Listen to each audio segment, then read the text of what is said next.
Proszę Państwa, tutaj chcę Państwu pokazać rysunek, który prezentuje, jak duża część układu nerwowego jest odpowiedzialna za emocje u trzech różnych gatunków zwierząt. U królika to jest panel A, u kota to jest rysunek B i u człowieka rysunek C. Na tym rysunku, na tych rycinach widzicie Państwo zaznaczone na czerwono struktury limbiczne. Struktury limbiczne, tak jak pewnie pamiętacie z biologicznych mechanizmów zachowania, struktury, które są odpowiedzialne za regulację zachowań i regulację takich doświadczeń, które możemy podsumować jako emocje. My jeszcze w toku tego wykładu będziemy zajmowali się tym, jakie są neuronalne czy neuroanatomiczne podłoża procesów emocjonalnych, ale na tym momencie poprzestańmy tylko na takim założeniu, na takim stwierdzeniu, że układ limbiczny to układ, który odpowiada za reagowanie emocjonalne. Proszę Państwa, co my tutaj możemy zaobserwować na tym rysunku? Mamy trzy gatunki zwierząt. Każdy z tych gatunków jest coraz to bardziej rozwinięty. No i możemy zaobserwować, że mózg królika jest praktycznie cały wypełniony tym czerwonym polem, układem limbicznym. U kota jest to mniejsza proporcja, a u człowieka jest mniejsza. Ekstrapolując, możemy sobie wyobrazić, że kolejny gatunek, który wyewoluuje z człowieka, będzie gatunkiem, który ten układ limbiczny będzie miał jeszcze bardziej uwsteczniony, no bo tendencja jest taka, że to kora nowa, ta powierzchnia mózgu, którą widzimy na górnych panelach, układ limbiczny jest ukryty we wnętrzu, tak naprawdę te poniżej panele to są przekroje mózgu i w tych przekrojach dopiero możemy zobaczyć umiejscowienie układu limbicznego. Na powierzchni go nie widać, on jest przykryty nowymi strukturami kory mózgowej. Można by wyciągnąć taki wniosek, że kora mózgowa przejmie w pewnym momencie funkcję układu limbicznego. No i teraz z tego wniosku to nie jest taki prosty wniosek, bo musimy się zastanowić nad tym, jaka jest rola w takim razie emocji. Z jednej strony moglibyśmy powiedzieć, że im bardziej skomplikowany organizm, tym mniej potrzebuje emocji. No ale teraz możemy się zastanowić nad tym, czy rzeczywiście te emocje są tak bezsensowne czy niepotrzebne z punktu widzenia tych zwierząt niższych, prostszych. Proszę Państwa, a królik czy zając, bardzo podobne gatunki, a królik czy zając, który podstawowym zadaniem, podstawowym wyzwaniem jest uniknąć drapieżnika. Teraz, proszę Państwa, jak ten królik, jak ten zając może tego dokonać? No, może dokonać tego albo uciekając coraz szybciej. Jak pomyślimy sobie, jak wygląda zając, to on jest po prostu przystosowany do tego, żeby bardzo szybko biec. To są nogi, on skacze bardzo daleko, bardzo szybko. No ale teraz, proszę Państwa, mamy wyścig zbrojeń pomiędzy zarówno drapieżnikiem, jak i ofiarą. Króliki stają się coraz szybsze, ale lisy czy wilki, które na nie polują, również stają się coraz szybsze. Proszę Państwa, jak można uniknąć tego wyścigu w nieskończoność? Bo mamy przykłady kotowatych, gepardy są już tak szybkie, że są najszybszymi zwierzętami na świecie, no i na krótkich dystansach żadna ofiara nie ma szans w stosunku do nich. Proszę Państwa, zając no nie ucieka aż tak szybko, ale wymyślił sobie bardzo specyficzne, znaczy nie zając sobie wymyślił, ale w toku ewolucji pojawia się bardzo charakterystyczne zachowanie. Zając, który jest śledzony przez drapieżnika, zaczyna uciekać. Uciekać w panice, skacząc w prawo, w lewo, do przodu, w zupełnie losowy sposób. Proszę Państwa, układ limbiczny u tych zwierząt odpowiada za programowanie zachowania, które umożliwia bardzo szybkie podejmowanie takiej decyzji, której się nie da przewidzieć, której drapieżnik nie jest w stanie przewidzieć. Zając, który wyczuwa drapieżnika, podnosi się jego pobudzenie emocjonalne i rozpoczyna się ucieczka. Ucieczka jest sterowana przypadkiem. Panika wzbudza to, że na poziomie zachowań zając może z równym prawdopodobieństwem pobiec do przodu, skręcić w prawo lub skręcić w lewo. I teraz, proszę Państwa, gdyby ta strategia była strategią opartą czysto i wyłącznie na poznawczej kalkulacji zająca, to na pewno byłoby to możliwe, żeby drapieżnik po pewnym czasie przyzwyczaił się, czy po prostu przygotował kolejną strategię, która by rozgryzała tą strategię przyjętą przez ofiarę. No i gdyby na przykład to było po prostu taka strategia, że raz uciekam do przodu, w następnym kroku uciekam w prawo, potem w lewo i potem jeszcze raz w prawo, to drapieżnik, który by rozgryzł, rozprasował tą strategię, ustawiłby się w miejscu, w którym za chwilę ten zając skoczy i zając by ginął. Proszę Państwa, emocje sprawiają, że sam nawet zając nie wie, w którą stronę ma skoczyć. Ta panika jest w tym przypadku niesłychanie adaptacyjną strategią pozwalającą uciekać jak najszybciej i nie dać się złowić drapieżnikowi. Proszę Państwa, więc możemy tutaj powiedzieć, że emocje, mimo że wydają się nam czymś, co powinno być raczej przeszłością ewolucyjną niż przyszłością, mogą mieć o wiele większe, o wiele ważniejszą rolę niż nam by się w pierwszym momencie wydawało. No ale warto by się zastanowić, jak to będzie u człowieka. Pojawia się w związku z tym pytanie, czy u ludzi emocje w dalszym ciągu są potrzebne.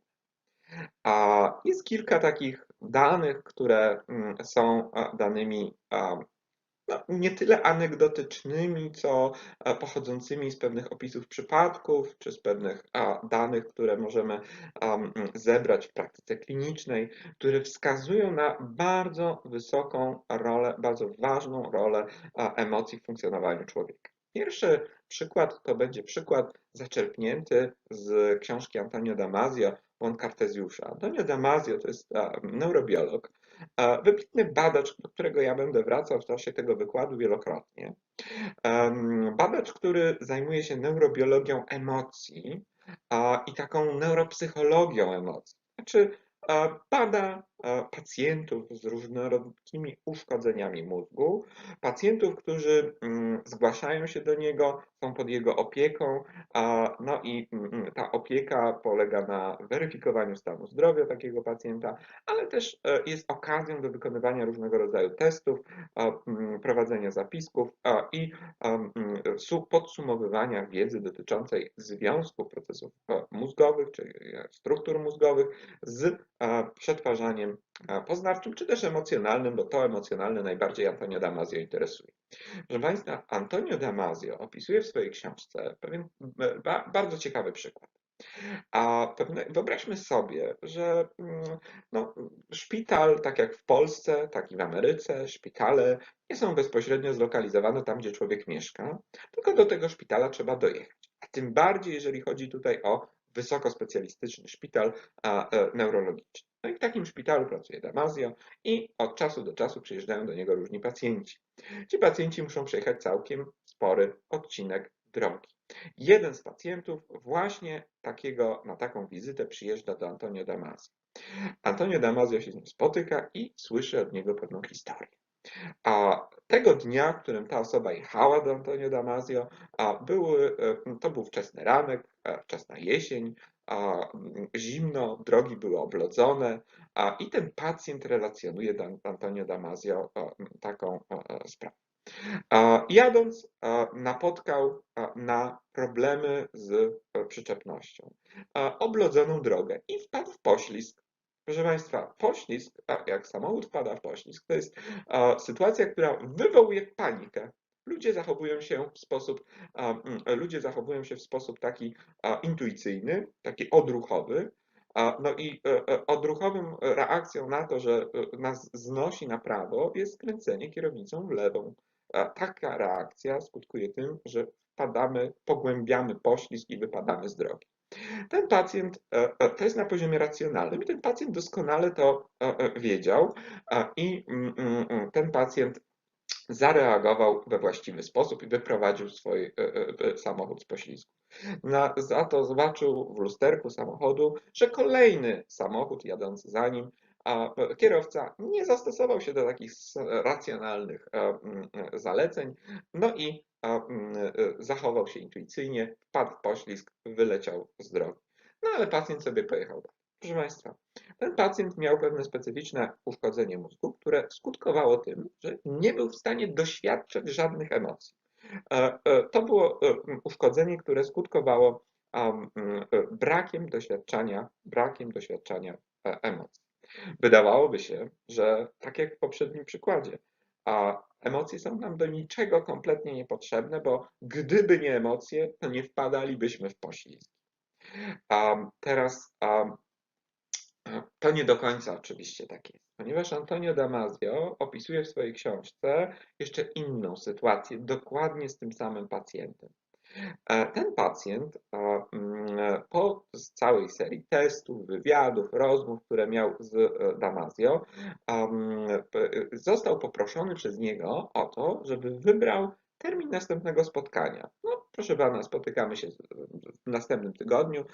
Co jest dla pana lepsze? Środa czy czwartek o godzinie 10? Proszę państwa, wtedy nastąpił poważny dramat tego pacjenta, ponieważ ten pacjent wyciągnął zeszyt i zaczął w nim zapisywać wszystkie plusy i minusy tego, żeby się spotkać w środę albo w czwartek. Proszę Państwa, coś, co dla każdego z nas jest intuicyjnym i prostym zadaniem, które wykonujemy właściwie w ułamku sekundy, nie zdając sobie nawet sprawy z tego, że to robimy. Dla pacjenta Antonio Damasio było rzeczą nie do przejścia. A to wiązało się z ogromnym wysiłkiem, z ogromną trudnością powiązaną z tym, żeby wymyślić, wypisać sobie wszystkie za i przeciw. Oczywiście w tej sytuacji za jest dokładnie tyle samo, co przeciw. Za środą i za czwartkiem. Proszę Państwa, Damasio w pewnym momencie przerwał oczywiście te męczarnie pacjenta i powiedział, to spotkajmy się w czwartek. Pacjent zgodził się i w czwartek, ale sam tej decyzji nie był w stanie podjąć. Jak my to robimy? My kierujemy się taką heurystyką, określaną jako heurystyka pierwszego wrażenia. Znaczy heurystyka, jak się z tym czuję. Jeżeli jeżeli ktoś nam proponuje spotkanie albo w środę, albo w czwartek, to my intuicyjnie czujemy takie emocjonalne tło towarzyszy podejmowaniu decyzji. Kiedy myślimy o czwartku i on jest dla nas lepszy, to jest troszkę przyjemniej nam niż wtedy, kiedy myślimy o środzie, która jest dla nas gorsza. Natychmiast wiemy, że powinniśmy wybrać czwartek. W sytuacji, w której nie mamy emocji, nie mamy zdolności doświadczenia emocji, nie jesteśmy w stanie podjąć tej decyzji. Proszę Państwa, kolejny obszar, który pozwoli nam na odpowiedzenie na pytanie o to, czy emocje nam są potrzebne, to takie kliniczne, ale też takie incydentalne przypadki, które przechodzą do kultury masowej, przypadki związane z socjopatią. Socjopatia to jest takie zaburzenie, które związane jest z bardzo wybiórczym deficytem. Socjopaci nie są wrażliwi na sygnały kary. Każdy z nas, osób, które nie cierpią na syndrom socjopatii, jest wyposażony w takiego wewnętrznego strażnika moralności czy przestrzegania norm. Proszę Państwa, my jak przekroczymy jakąś normę, to biczujemy się, samo się karzemy, jest nam bardzo nieprzyjemnie z tym. Nasza kultura czy nasze społeczeństwo funkcjonuje właśnie dzięki temu. Bo proszę Państwa, dlaczego my nie oszukujemy i nie kradniemy? Bo gdybyśmy oszukali i okradli kogoś, to by nam było bardzo źle samym ze sobą. Zostaliśmy tak wychowani, że kradzież jest zła, a w związku z czym nie kradniemy, w związku z czym nie oszukujemy.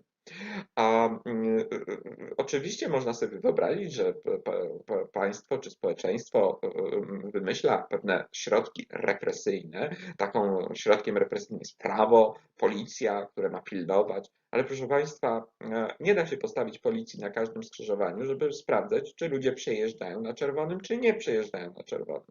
To każdy z nas ma wdrukowane zasady kodeksu drogowego i każdy kierowca wie, że jak przyjedzie na czerwonym, to popełnił wykroczenie i jest mu z tego powodu głupio. I sam się pilnuje, żeby tego nie popełnić ponownie. Proszę Państwa, socjopaci nie są wrażliwi na sygnały kary, w związku z czym nie wykształca się w nich to samobiczowanie powiązane z przekraczaniem norm. Stąd możemy obejrzeć amerykańskie filmy, które są oparte na rzeczywistych wydarzeniach, gdzie przyjeżdża pewien człowiek do pewnego miejsca, zdobywa z miejsca właściwie zaufanie wszystkich lokalnych mieszkańców, naciąga ich na pieniądze, a następnie ucieka, narażając całą społeczność na straty. Wszyscy się wtedy dziwią, jak to możliwe, jak my mogliśmy zaufać takiej osobie. Proszę Państwa, to znamy oczywiście taki scenariusz z amerykańskich filmów, ale takie scenariusze też pojawiają się w Polsce. Raz na jakiś czas słyszymy w gazetach, znaczy czytamy w gazetach, że ktoś podawał się za naukowca, a został zatrudniony na jakiejś uczelni, z powodzeniem prowadził zajęcia, po czym jest na przykład zdemaskowany jako ktoś, kto oszukał. Nie ma w ogóle takiej osoby, nie ma ta osoba wykształcenia, ale sobie radziła świetnie z prowadzeniem zajęć. Ktoś z kolei jest przyłapywany na tym, że oszukuje matrymonialnie kobiety, naciąga je na pożyczki pod płaszczykiem uczuć romantycznych, a po czym ucieka, rozpływa się i policja go poszukuje. Proszę Państwa, socjopatia to jest drugi przykład, który mówi o tym, jaką rolę pełnią emocje we współczesnym świecie. Znaczy, socjopaci nie są, gdybyśmy wszyscy byli socjopatami, gdybyśmy wszyscy byli niewrażliwi na sygnały płynące, na sygnały kary, nie bylibyśmy w stanie tego społeczeństwa, naszego społeczeństwa utrzymać. A społeczeństwo by się rozsypało w drobny mak. Proszę Państwa, i trzeci przykład, który jest bardzo pouczający, to zjawisko aleksytymii. Aleksytymia to dosłownie brak słów na emocje.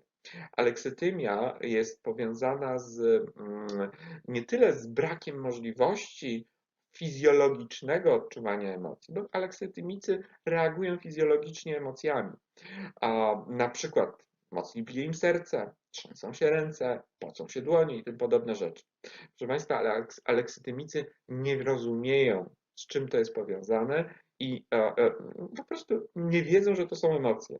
Aleksytymia jest diagnozowana najczęściej w taki sposób, że pacjent przychodzi do lekarza w podstawowej opiece zdrowotnej i mówi, że ma taki problem, że mu serce kołacze, prawda? Wykonuje się pełną diagnostykę, wychodzi, że nic, absolutnie nic nie ma, nie jest problemem z punktu widzenia fizjologii, no ale jednak kołatanie serca występuje. No i po pewnym czasie można wpaść na to, że to tak naprawdę emocje, to tak naprawdę pobudzenie emocjonalne, które wpływa i objawia się właśnie w postaci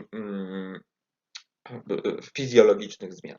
Teraz aleksytymicy są osobami z reguły wysoko funkcjonującymi. To znaczy aleksytymicy odnoszą sukces, są świetnymi fachowcami, są świetnymi merytorycznie osobami, potrafiącymi wykonywać swoje zadania na 150% normy. Ale proszę Państwa, aleksytymicy mają jedną wadę. Kompletnie nie radzą sobie w sytuacjach społecznych. Dlaczego? Ponieważ nie rozumieją emocji swoich, w związku z czym nie rozumieją emocji innych ludzi. Aleksytymik zapytany przez swoją koleżankę, no, która wychodzi za chwilę, za 5 minut, musi iść na autobus, żeby zdążyć na ważne spotkanie, na ważną randkę albo na przykład na ważną rozmowę o pracy. Zapytany aleksytymik, jak wyglądam, odpowie fatalnie, jeśli ta osoba wygląda źle. A nie uwzględni tutaj, że to może tylko i wyłącznie zdenerwować tą osobę, że może sprawić, że będzie miała zły humor, że i tak już z tym nic nie może zrobić i niczego w związku z tym, że nie warto po prostu być szczerym w tej sytuacji, raczej trzeba dodać otuchy niż podkopywać szanse. Proszę Państwa, jeżeli Alex Tymik raz zrobi taką rzecz, no to ludzie się odnoszą generalnie do niego z rezerwą. A to jest kolejny przykład na to, że emocje, brak umiejętności rozumienia emocji, brak umiejętności nazywania w tym przypadku emocji, a co za tym idzie ich rozumienia, skutkuje tym, że ludzie nie mogą funkcjonować w społeczeństwie z taką efektywnością, jaką powinni, jaka jest standardowa. Proszę Państwa, napotykają trudności i z tymi trudnościami muszą sobie radzić. Oczywiście bardzo często te osoby odnoszą sukces, dlatego że merytorycznie są bardziej sprawne, czy no po prostu są wysoko funkcjonującymi osobami. Podsumowując, a pomimo tego, że emocja wydaje się być takim trochę przeszłym zabytkiem ewolucyjnym, to funkcjonowanie emocjonalne jest niesłychanie potrzebne. Rozumienie emocji, czy te procesy ustosunkowania są kluczowe dla naszego zrozumienia tego, naszego zrozumienia tego, jak funkcjonować w społeczeństwie i jak funkcjonować w grupie, w której jesteśmy.